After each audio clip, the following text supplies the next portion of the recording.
Welcome back, everybody. Joe Everest, the fence expert. Hey, one of the most common pieces of feedback we get about the Saturday morning live Ask the Expert segment is those things are long, and they're not wrong. They last about 3 hours, 2.5 to 3 hours. Sometimes, a few weeks ago, Caleb and I got into a pretty good discussion about marketing. I think it lasted closer to 4 hours. Nobody's got time to sit through 4 hours of listening to a couple experts talk.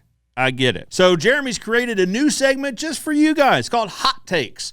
It's usually a shorter segment of the longer conversation, basically hitting the hot topics, if you will, of that live segment. So without further ado, here comes this week's Hot Take.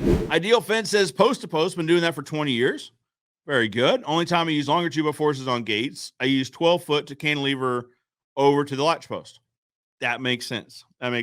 So we'll use, occasionally we will bypass a post. So if it's next to a house, right? So typically your posts, in our area, the foundation below grade kicks out about 16 to 18 inches, sometimes 2 feet, depending on if they had extra concrete on the truck that day. Your closest post to the house will typically be 16, 18, 24 inches off the house. So in that case, we would use a longer 2x4, a 12 or 14 footer to get past that post over to the house.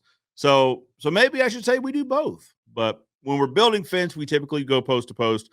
We will go past the post to Ideal Fence's point and cantilever past that last post. They're talking about on the latch post scenario, but we'll do it over to the house as well because we don't attach to houses.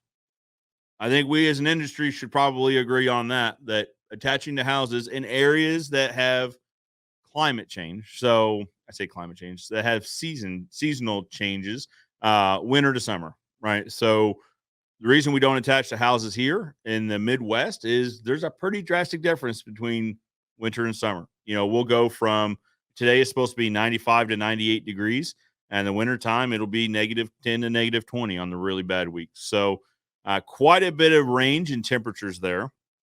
So what you don't want to happen is you don't want to bolt the fence to the house and then have the house shift at a different rate than the fence shifts at because the house is heavier and it sits on a wider foundation. So you don't want that fence moving and in the wintertime and then either breaking out the siding or breaking out the fence. Anyway, so we cantilever past the post. That was a bit of a rabbit hole. All right, guys, that concludes this week's Hot Take. Did you like it? Did you not like it? Do you like the format? Do you not like the format? Let me know in the comments below. We're still figuring this out, and we could use your help. But for now, I'm Joe Everest, the fence expert, reminding you that good fences make good neighbors. And I'll see you next time.